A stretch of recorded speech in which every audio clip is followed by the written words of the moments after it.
อไปเหยียบหัวสวนนี่มันกวดบ่ได้พื้นที่รถเหยียบสวนถอยมาแต่พี่ดัด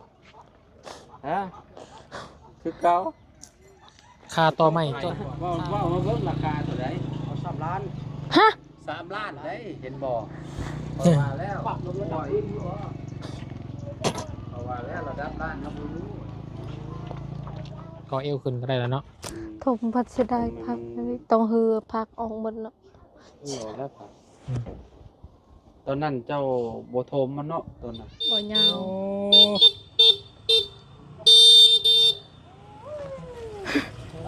บ่ตูดบ่ไหลโอ้โอ้โอ้โอ้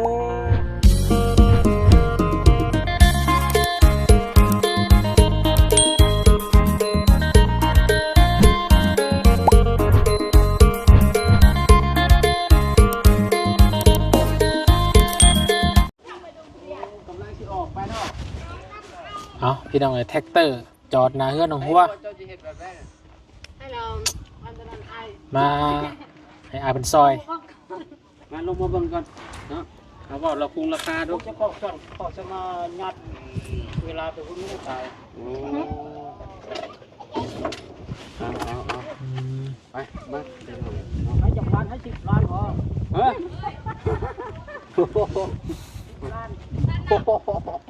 ตายแล้วงัวไว้เหรอเจ้ามีเงินบ่เจ้าไทยบอลใด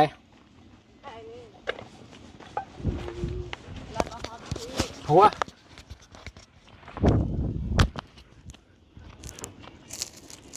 หัวโค้งไทยแต่บอลใดก็บอลจะยืนฮะหอดผู้หัวผู้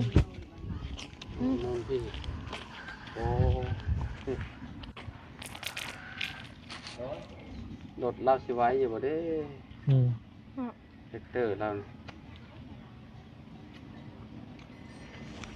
นี่จะบกแข็งบ่ว่าบุญว่างานเนาะสวัสดีตาดีหัวเจ้าคนที่เฮ็ดให้ดูบ่เนาะลงกันเบิ่งก่อนเอามือก่อน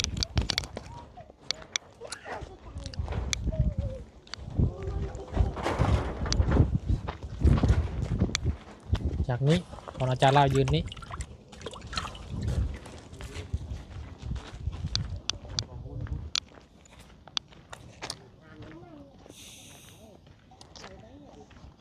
ความกว้างมานี่ประมาณเมตร50เนาะยาวมัน10 เมตร50 2 เมตรแต่ไรประมาณนั่นแหละเพชรจะได้ให้เอาดินออกมาได้หอยรถหอมไปตำคนนี้รับได้บ่เย็บมังหอดอันนี้มันออกมาบ่ได้ตีดินคนนั้นโอ้พริกแล้วพี่น้องเอ้ยเจาะหอมค่อยผู้คนจะมาห่างรถอีไปเด็กมันบนนำมาดันเงินก็คือมันหอมโพดบ่มันหอมโพดต้องได้ลื้อตัวนี้ออกไปแล้วเขาแม่นสละยับส่วนนี้สละเลยนี่หัวนี่มักพริกนี่เหยียบเบิดนี่สมบัติสมามีต่ออยู่นิดนึงเหยียบหมดชนขึ้นนี่และต่ออยู่นี่ต่อถ้าบ่เหยียบมันกวดบ่ได้เนาะถ้าบ่เหยียบหัวสวนนี่มันกวดบ่ได้พื้นที่รถเหยียบสวนถอยมาแต่พี่ดัดฮะคือเก่าคาต่อไม่ต้นคาก็ขี้เล็กอีกเนาะกกเนาะมันเก่งทองบ้านเฮ้ยเก่งทองเนี่ยเก่งทองแม่เสียดายมุกเพชรนี่เนาะฟังเสียงแล้วทุกคนทางไหนเนาะคนนี้สำเนื้อส่วนจำเนื้อบ่เนาะเสียดายมุกเพชรเสียได้แล้วพริกเป็นกำลังงามครับเฮ็ดแนวใดทุกใช้ยังบ่ได้เฮ็ดดอกเขาบ่นะครับมันมาปิดกันนี่ก็ได้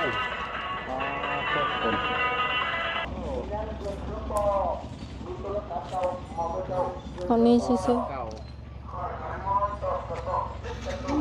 หนักเนาะยากบ่เก่าโหเลยว่าเบิ่งราคาเท่าไหร่เอา3 ล้านฮะ3 ล้านได้เห็นบ่ว่าแล้วปรับลงระดับว่าแล้วระดับล้าน เราบ่รู้ 5,000 บาทอย่างนี้เลยน้อง ไฟ พัว ดับ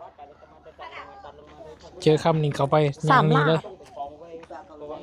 เด้เรา ปัดทั้งหุ่น เรา ก้อน เรา นะ สิเอาไม้มุมนั้นเหรอวะ แม่น เราสิเอาด้านไม้มุ เอา มนั้ อี น เดียวไปสิสนีพร้อมเราบ่ได้ อื มันจำเป็นได้เอารถขึ้นหุ่นแดกลงมากองอันนี้ก่อนเราค่อยรถเอามานี่มันส่งไปคนก่อน อืม ส่งไปคนละค่อยรถเอาคนส่งไปคนขึ้นมันมีหลายต่อ โอ้มีหลายต่อ แม่น หลายต่อหลายขั้นตอน แม่น เพราะว่าดินหมองนี้น่ะมันเพราะว่ามันสูงจนเพียงเอวน่ะ โอ้มันไกลแอว กว่าแอวอีกเพียงหน้าเอิก มันสมัยบ่ได้บัดใดบัดนั้นบ่ได้มันบ่คือฮอตซันบ่คือไฮซัน ไทยสวนแล้วมันสิง่ายติ แม่นบางไปเลยไฮซัน ดินบ้านเป็นแนวนี้ได้พี่น้องเอ้ย ก็อีว่าเฮาอีปอดลงพื้นนาง อืม เป็นลูกไผลงก้นลงจิ้งเฮ็ดให้ได้ เราเป็นลูกไผ่เราพอเราเฮ็ดได้เรา เอาจบไปมื้อหน้าก็เดิมสิมาเบิ่งคืนให้ไหม โดย ได้ขอบใจหลาย ได้บ่เป็นหยัง ๆโดย ถ้าว่าตกลงแล้วก็โทรหากัน พี่น้องเอ้ย ถ้าเป็นลูกไผ่ เราหา มีหลายจังหวะ ได้คืนเดียวกัน จังหวะหนึ่งนี่คือดันไม่ถึงแดดลงไปวันนี้ อืม แดดไปวันนี้นะดันไปพุทธ อืม ดันพุทธเลยจะกวนพุทธ อืมมีหลายจังหวะ 3 จังหวะนะ ได้ห้ากันนี่ก็พอแห้งแล้วนะนี่ แม่น มื้อนั้นแควว่า แค่รถจก เขียวบ่ แม่น มันตามตัวนี้ บ่ซันน่ะหมดแล้วเราเฮ็ดเท่านี้ อืม ค่อยเสียสำนันแต่ว่าแค่รถจกเราหัก แขว ซะ จ ก่อก น หักก่อนมันก็เลยจุดเนาะ แก่นแห้งเลยนี่น่ะ อืม รถจกอันบ่มาอีกเนาะ 5,000 บาทเลย มารถจกอันบ่มา ล อีก งหัวเก่าหัวเลยบาท จะตกใจ เงินที่ว่าไปมามอบให้5ล้านน่ะได้แต่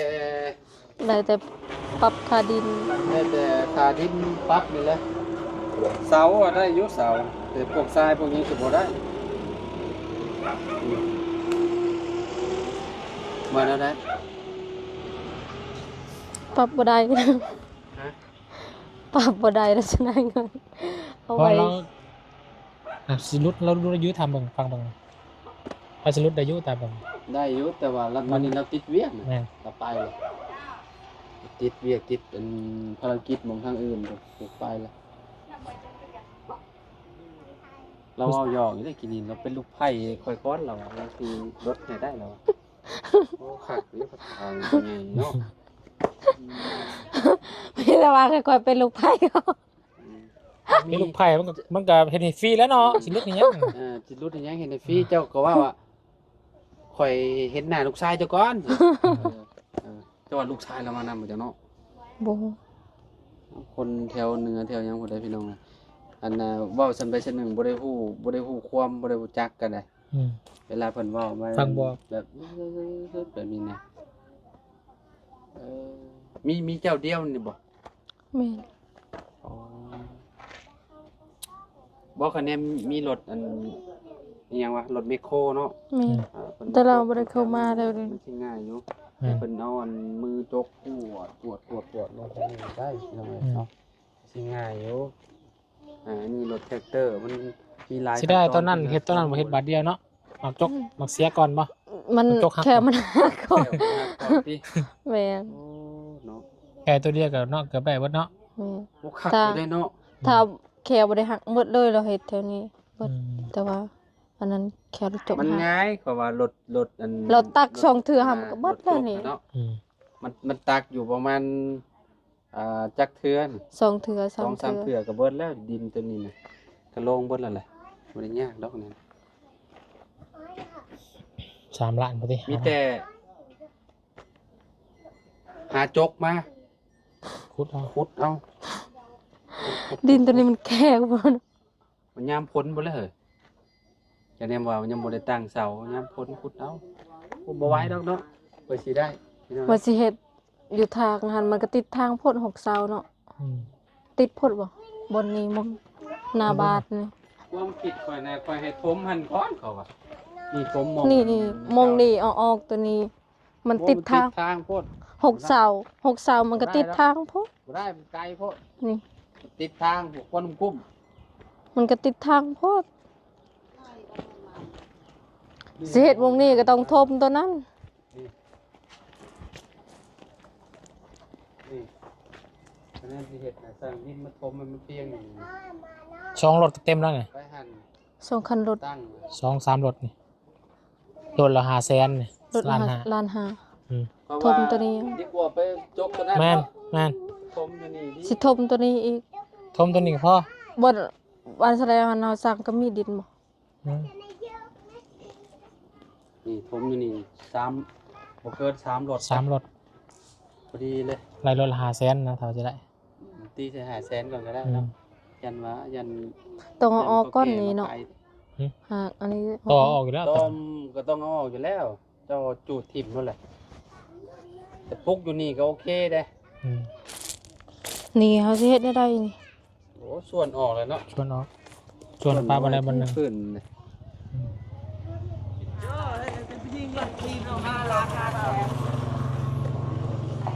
นี่ช่างให้ออกมาหอดนี่นี่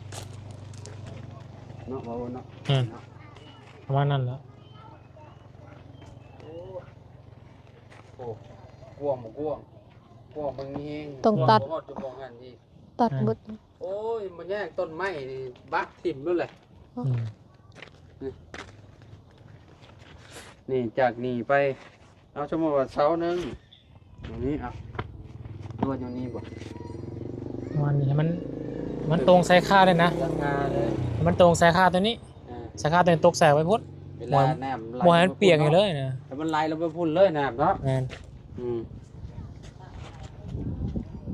ส่งหมดเลย หมองนี้แหละเหมาะที่สุดแล้วเขาว่าเขาเล่นเข้าไปหั่น จะเอามองนี้อีกสั่งดินมาทม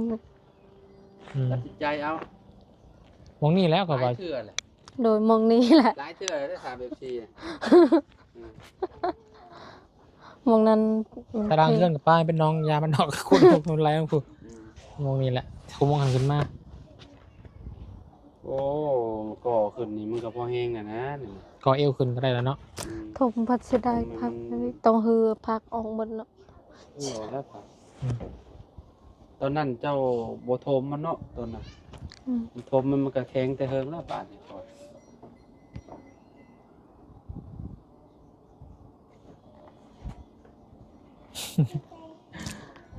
พากันคนดินบล็อกดิ ได้ครั้งหนึงแล้วเนาะ แม่น เมื่อยมืดๆเหมือนแล้วกับพี่น้องเลยคนดินบล็อกชาวคูเขากะเขากะซ้อนแล้วบ่ กำลังสิมาสอนสวัสดีเจ้า มาดี ลุงบุษบารอบสอง พุทธสบาก็มาซอย แม่น อืม ๆเอ้ยเป็น โอ้ยนี่บ่รถแถวดินรถเผาดินนี่บ่ มันจะมีแหละดาวเขาหู้อยู่ หาหน่อยในหัวมันนี่เด้อเอาให้เจียวหัวมันแน่เจียว ผ หัว ม เจีย บ่ ว เจเจกันเงิน เจ้ขาดเงินเจ้กระเป๋าแบนติโอ้เขาห้องเจ้ฮะโอ้ขัดแล้วดีแล้วเขาห้องเจ้ เจบ่มีเงิน เงินพอจะได้สูตรเลยดีกว่า ของเจซื่อๆเจบ่มีเงิน แสนหนึ่งเอาเท่าไรอืมแสนละ10,000 กีบคืออยู่ได้แบบนั้นเนาะ บริซอนน้ำมันเนาะ เอาไปเนาะเนาะไม่อันนี้นะเพิ่นเอามาคืนนี่เนาะ พอดีเลยเห็นไหมกุมภาเนี่ยโอเค คือคานเอาขึ้นไม่ใช่อาจารย์ หึ ขึ้นไม่ใช่ อันนั้นไม่แปลนน้องเก่าหันแหละน้าสาวน้องยืมเฮ็ดห้องน้ำแล้วก็สร้างเพิ่นตัดเบิด อืม ตัดคนละครึ่งอะ ได้มาแทน แม่นเราเลยซื้อมาแทน อืม ไม่นี่จะต้องหาเลี้ยงหมองเม่นดี สิเรียนมงไหนเอาไว้มงพุทธ ๆใช่ตากลมตากฝนนี่ บ่นี่ตาราง ใช่ตาราง ตารางอันนี้ ใช่บอลอันนี้ แม่น บอลกีฬาพายโมเมนต์บอลชานจ้ะนะ แม่น มิดอยู่บ่ ยันมันบุวิทย์นะ บ่วิดเจาะ แม่นมัน บุวิทย์ มันบุวิทย์ บ่วิด เพื่อนหอมเนาะ อืม ว่าเลี้ยงไว้ดีๆก็ได้สิได้อยู่ด้วยว่าเอาแบบไอ้เฮ็ดแบบนั้นนะเอาทางตั้งแบบนี้เนาะเนาะบ่าวเนาะ เลย นี่เอาเฮ็ดแบบนี้นะ นี่แต่ละเส้นเนี่ยเอาขึ้นแบบนี้แบบนี้ย้ายไปพุ่นขยับไปพุ่น ไปดิผู้ว่าว่างได้ดิ โอ้โทษมันยังบาดโอ้โทษขบวนรถมาสิ เบิ่งโอ้วนใหญ่พี่น้องเอ้ย คนใหญ่ บ่าวมาทางใดนี่ บ่ยาว โอ้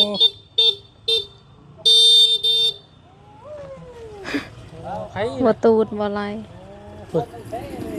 โอ้โอ้โอ้โอ้ ตามมุมตัวนี่ ตกใจคิดว่าไผ โอ้บ่าวย่าบ่าวตูนบ่าวไผใช่นี่ เฮ้ย มองไปเห็น ไปจื้อแล้วมันได้เขานี่ เฮ้ย เฮ้ยนี่โอ้หูขี้เอามา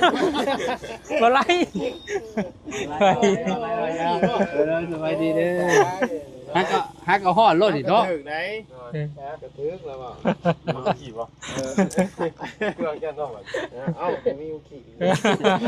ถึงเลยติแต่ละคนก็มีผู้ขี่มันก็แม่นแหละ เห็นโทรหาบ่เห็นทับบ่ยาวฝนตกค่ำอยู่ไสเด้ว่ะ เอารถคือพากันเปียกเบิดอันนี้ เอ้าฝนตก อ้าว ตกอยู่มองในด่านนี่ บัด เดี๋ยวนี้บ่ตกบ่เห็น บ่ โอ้เสยโปนบ่มีหดปนโอ้พี่น้องเอ้ยเนาะ ไม่ถอดนะ มาแล้วหิวข้าวแล้วเนาะ เอ้า เห็นเลย ยังเห่ายังบ่เศร้าเห่าอยู่บ่อยู่บ่โอ้ยออกแหกหลายเดือนแหละ กินบ่เฮ้ย ซื้อมาแต่อันนั้นพ่อก่อน กินมาลงกินแล้วนะ ได้ก็ได้แกะนึงหน่อย ว่าบัดยามชื่อว่าตัวชื่อบ่ชื่อได้ ขอชื่อไก่เลย จู่เอ๊ะ มาแล้วลักกินรถ ใช่ปะเนี่ย แล้วติดมาเนี่ย ได้ขอบใจหลาย เอาไปเขียนเป็นหมากกับมุกะ ๆต้องแบ่งกันเนาะ เป็นยื้อข่า เป็นเด็กที่บ่ทุยคน ไปมายื้อเอ้ารถกระบุญไปอยู่บ้านตัวลุงจะเอาเมื่อบ่ เราบ่ ขอเวลามา ก็แบบมาเลยบ่เดี๋ยวเราขึ้นมาบ่ รถบ่มีน้ำมันอายหาเงินบ่ทันบ่ไหว 7-8 แสนจังมัน10กว่าลิตร แม่น ได้ไหว บ่ไหว ใช้ชัวร์เด้อหมด นะแต่ใช้อาจารย์แล้วครับ จักยังมีปัญญาเติมเลย กินแม่กินหมูเพิ่นมาถิ่มด้วยกัน ได้ยัง นี่เด้นี่แหละชื่อมากินเลยจะดีขึ้นแต่บนบ่มีเลย ออกมาจากโมง ตายบ่สบายเป็นได ใครแน่เป็นไข่อย่างเงี้ย อ๋อ ก็ไป2 ล้านวัน เนี่ยมัน ใช่ไงล่ะบ่ใช่ไงล่ะ ใช่แน่เพราะว่าบ่ได้ก็บ่ใจสโลมเพิ่นเกิดบ่เช้าเทื่อ อันนี้ได้ ว่าอย่างนี้ โอ้โห ครับบ่ตัดบ่บ่เปิดกันนึกว่ามันเป็นแบคทีเรียนั่นแหละ เจ้ามาได้เบาๆยาวกูว่าไปเอาจะอยู่ที่นอนลุงหนวดอีก ก็ให้รอดใช่ไหม บอกอัน แม่เนาะ บัดเทวออกมาดีนำออกมาพอได้บัดเทวมานอนนี่แหละ รถบ่ รถบาบุญบ้านรถเมียเราบ้าง ร้อย โอ้สิ่งน้ำก้นแล้วก็ทัด เมืองมันคือตาย เบื่อมันบ่ เจ้าไหนโอ้ย เบิ่งแล้วรอยเจ้าหานี่ เจ้าพายเจ้า เนาะโก้มาน้ำก้นแล้วก็ทัด เพิ่นขึ้นมาแล้วเติมบัดแชน ทุกคนยังไม่ได้เติมอยู่ บ่ บ่เติมรถนี่บ่เติมรถนี่110นี่ตัวนี้น่ะร้อยเจ้าหา เติมแต่บ้านนี่ แต่ก็โก้รถเจ้าเล็งไว้นี่บกลงขักปัญญานี่ ให้เปลี่ยนคิด จักมันใหญ่แล้ว ว่าแล้วกันแต่ ดีโบกับ แตกต่างกัน แรกนะ แม่เดียวกันแหละ เพราะว่าก็ปล่อยใส่เมื่อวานนี่100,000แต่ก็บ่ได้ไปไหนเลยกลับมาขี่มานี่แหละ ที่เพราะว่าเจ้านี่ได้ ครับคิด 70ปลายกว่าลักบ่ได้ต่อลิตร76 ไปโรงเรียน รถโย 3 รบบาน รถอะไร เติม ตัวตัวนี้อยู่ ตัวนี้ประมาณ40หรือ50ประมาณนั้นแหละต่อลิตรนึงประมาณนั้นเรื่องเลย สมเป็นไว้แล้วว่ามันก็เปลืองธรรมดาเลยเนาะ น้ำยางกันบ่ น้ำหนาวมันนอกโอ้ไปโตนใจวังนั้น กลัวแช่แต่พวกเก็บด้ามที่ข่อยนะโอ้ยเจ้าเนาะเราเหยียบได้ก่อนกันเนาะจากเลยไอ้เหยียบเจ้าเนาะบอกลงครัวเด้อแตกจากเด้อทั้งนี้อย่างให้ได้ก่อนแซงเพิ่มไปจากไปรู้นะวิจัยก่อนแต่กระดักปั๊บลงไปคอยบอกเราแตกจากว่ะ น้ำจนหงทางบอก วันนี้หน้ามันแตกไงก็บ่อยากอยู่ข้างหลังแล้วบัดนี้ จริงรู้จักดูทางนี้เนี่ย ยังดีแต่ว่าช่วง มันคึมเนาะตอนเฮาอยู่เฮือนเนาะคึมบางแห้งๆเขาคิดว่าฝนตกทางอื่นแล้วอ่ะแล้วผันเมียก็โทรมาว่าทางบ้านฝนตกว่ะไปบ้านชีวิไลพาลูกเสียเบิดว่ะ เราเราขี่ดูหาดิ เอามาฮอดก่อนเติมเซโคแล้วผู้บ่าวน้องอัวผู้บ่าวเวียดน้องอัว ใช่คนในบ้านนี่ ฮะ คนในบ้าน คนในบ้านบ่ แม่น คิดว่าเวียดใช่ดอก บ่ โอเคจะได้ดำล่าได้ค่อย ได้ นั่นแหละเนาะ เมื่อกี้นี่ว่าสิได้ปรับหน้าดินว่ะสิได้ปรับหน้าตัวนี้ก่อนเพราะว่า แพงโพดเนาะ ประตูนั่นบอกราคาว่ารถเข่าอ่อนน้องบัวเนี่ยเข่าสุดเลยเรานะเอาไว้แล้วเก็บเงินเป็นก่อนเราพี่น้องจะได้เงินเราอ่ะพี่น้องเลยเนาะแพงพี่น้องเลยเนาะลำลาแหละพอไหมพี่น้องเลยเนาะไปสักครู่ ไปสักครู่สบายดี สบายดี